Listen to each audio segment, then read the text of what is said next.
Welcome back to the channel. Today is kind of a throwback for me. It's my Chevelle that got me into building cars and the original paint booth behind my parents' house. If you've seen any of the videos of me talking about this car, I've had this car for 14 years or something. I bought it as a total rust bucket, drove it home sitting on a milk crate with my mom. The engine was full of oil, of course the engine was full of oil. The engine had milky oil. It was really a mess, but I was kind of inspired by my dad who had built a Willys truck in high school, and that's what helped me see this car through that pile of rust basically that I had bought. But this is really what got me all started. So I was very focused on the body and paint. I think was the biggest thing that caught my attention, making it really straight and nice. So that's kind of where the paint booth came in. I'm really lucky to have a place at home to do all this type of work at such a young age, and a lot of people around me that supported me and helped teach me how to do these types of things, as well as just a drive to do it and put the time in, because that's really what it comes down to. But a few things about this car: it's just a stock chassis. It was what I could afford at the time. The chassis is honestly twisted a little bit. I discovered that a little too late. So did it twist off the line? So much torque, the chassis twisted coming off the line. It might have, yeah. That 327 just twisted that thing in half. So stock chassis, just rebuilt a stock 327, numbers matching 327. And mind you, most of the work that was done to this car was before I was 18 years old. And all I've really done, I mean, there's some things, is just maintained it. So it's dirty, it gets driven. My wife actually was super nice and washed the exterior of it today. So this car just gets used. My goal with this thing now is just to wear it out so I can justify rebuilding it how I really want. For some reason at the time, I wanted to stick with the numbers matching 327. I thought that was cool. I went through a process with a machine shop and kind of was able to be a little hands-on with this guy, which was super nice. The block was cracked, so he had kind of an old school method of pinning it back together. You drill holes and tap in, basically repair studs and overlap them. It was a really cool, enjoyable process. I've driven this car probably, I think I'm over 15,000 miles on it, and it has never left me stranded, even from finishing it just after I graduated high school. Pure luck, for sure. Anything specific you want to talk about? No. It's just... I almost didn't even open it, honestly. This is just what it is. I'm ready to close it now. A little fun fact: this is actually the original Optima battery that I put in it in 2015, 10 years ago, over 10 years ago, when I finished the car. I have never put a charger on it or anything. I just shut the battery off after I park it. So Doug, who worked with me for years and worked for Denny, came down here and helped me on the day I was laying out the stripes and painting it. And you know how when you're explaining something to somebody, it's hard to explain it and do it at the same time unless you're like a really practiced teacher. So we're laying the stripes out and everything's going really good. He said, okay, we're going to measure off of here, and then we're going to put this stripe here. Well, we completely offset them, and I never fixed it. So you can see how much of a difference in spacing there is from there to there, and then from there to there. And only one person has ever pointed it out, and it was Denny. And honestly, something about this and just the story of it, if I repainted the car, I might do it again, to be honest. So it's just kind of cool. And you'll do it on all customer builds. Every car that we've ever done has been like that. Nobody's ever noticed.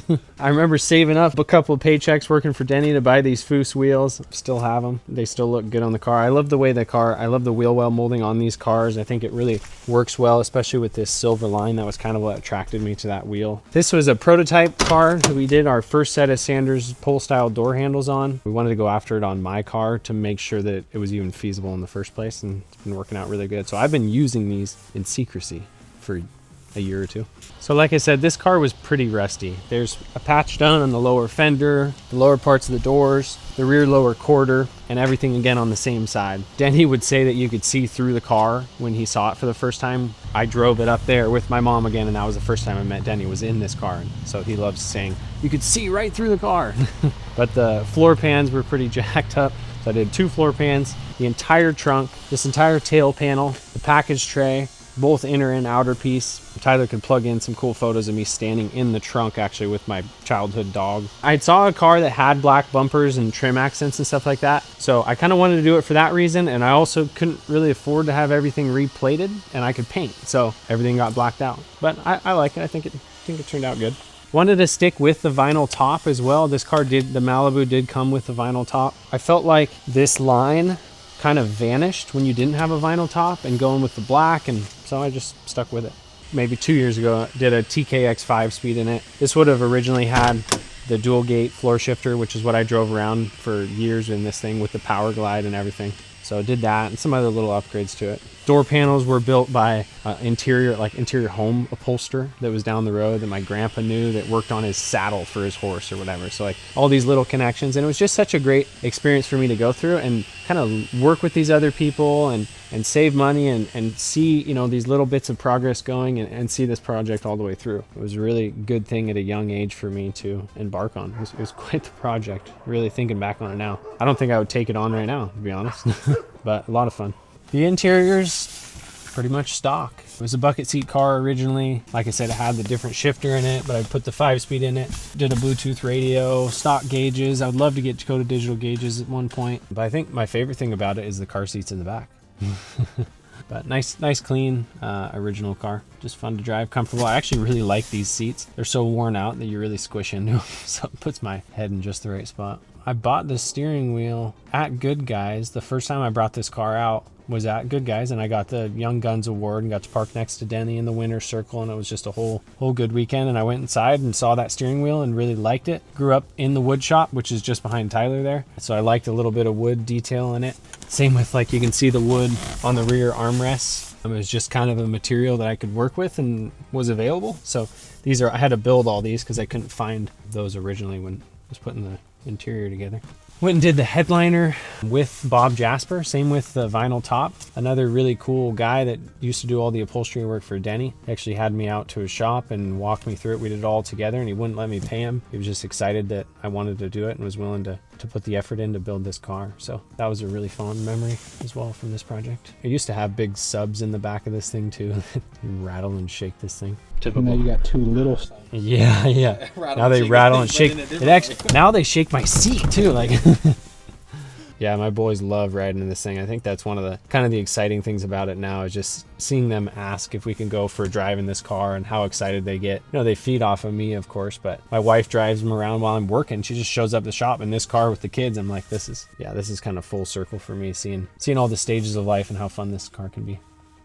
So this is behind my parents' house and the original paint booth that I started working in and doing side work in and painting my car in and learning and making mistakes and all that stuff. So this was originally a horse barn, and then eventually my parents poured a slab in it and did a bunch of storage in it for like our quads and whatever. And then as time went on, I don't know how it came up, but I asked if I could turn it into a paint booth. So it was just a single building. This was an addition at one point, but we can go inside and kind of check it out.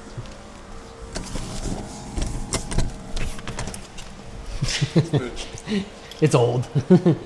So yeah, this was the original room. It was just a room with a couple of lights on the wall, on the ceilings, and just simply storage. So I wanted to turn it into a paint booth. There was some of our like old kitchen cabinets in here. That's where I did all the paint mixing. I cut a hole in the wall and did some intake filters here for the air to come in. I also built this little stand that goes under the garage door. So you lift the garage door up and set it back down, and then it draws filtered air through these filters. And I got a fan from the recyclers down the road. They had gotten like an industrial fan, so I mounted that on the wall with a friend of mine. Eventually I built that box around it to filter our exhaust as well. All the lights on the walls were from demo jobs that my dad was working on. We'd kind of salvage those out of projects and go take things here and there. I needed to figure out how to heat this building. It was not heated at all before. I knew I didn't want to have like a spark in here. I was concerned of that flammable aspect of painting. So this is a pool heater that you would actually put on the roof near your pool, and you'd cycle water through it and it would help heat your pool. So I just reversed it and I run hot water through this. So it's kind of a radiant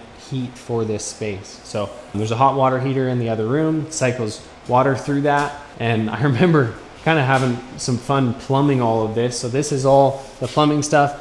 Also have some valves that go over and run hot water through kind of a grid in the intake filter. So I figured if I could try to heat the air a little bit on its way in, because that's what I really struggled with, especially when it was colder out. I would turn the fan on and it would drop 10 degrees in here so fast. So that was kind of a trick, and definitely made some mistakes painting in too cold of weather.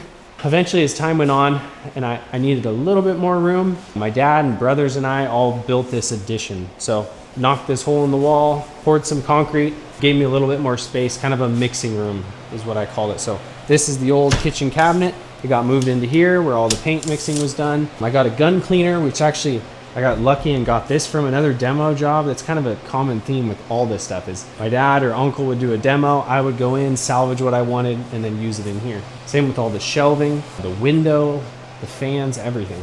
So this was a great space when I was doing a lot of work out of here, nights and weekends. I would be able to like be sanding in here, prepping a panel, painting in there, so I could kind of separate a little bit of my work, which was really handy. I could store parts and all that kind of stuff. I had all these fans set up just to kind of try to keep the room really fresh and keep air drafting out of here. Added another heater, but this wasn't built into this space, so I wasn't as concerned about having like an infrared electric heater. Yeah, my dad and I did this concrete, and it's not great. I remember it was like a struggle that day. I don't know if it was too hot or whatever it was, and we're just inexperienced, but it's not as straight as I would like the bodywork to be, let's say that. This was an old TV cart from the elementary school. I cut this top off of it, like we used to have old TVs they would roll in the room and watch Bill Nye the Science Guy or something on. Anyways, I converted that into my little Mondo cart and sandpaper and all that. Geez, these labels. So 35 Ford, that would have been my grandpa's blue car. 79 Ford, that would have been Chad's truck, which we need to do a video on that because that was a really cool project. Chad's Cruiser, that was his Land Cruiser we were working on. Gary's Cruiser, that's kind of funny. Fox Body, this is that Fox Body that's in the shop right now that I painted here 10 years ago or whatever it was. My great grandpa's old toolbox. Yeah, this is definitely just for me at this point, honestly.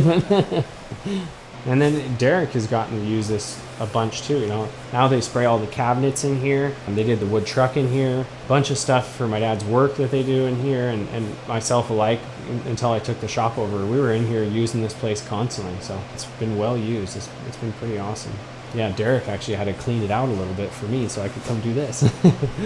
I can't emphasize enough how lucky I am to be able to have this space. You know, I put a ton of work into putting this all together and all that, but the fact that there was a spot back here for me to do this, and my parents allowed me to do it, and all these certain things that came together and what it's turned into now for me and what I think it's going to become in the future, it's pretty cool. It's all the time learning in here after work, on the weekends, grinding it out, struggling, screwing things up, redoing things, just never stopping until I was really happy with what was rolling out of here. I must have painted half a dozen customer cars in here. Learning how to communicate with customers and all those things at such an early point was really good, really challenging at times too, honestly. I mean, there was some times in here where when you're painting and you screw something up, there's nothing you can do to fix it right there. It's going to take a ton of work and money to repair it, whatever it is. So you're kind of just stuck looking at what you just screwed up. So, but those challenges are really good, and I think I learned a lot being in here.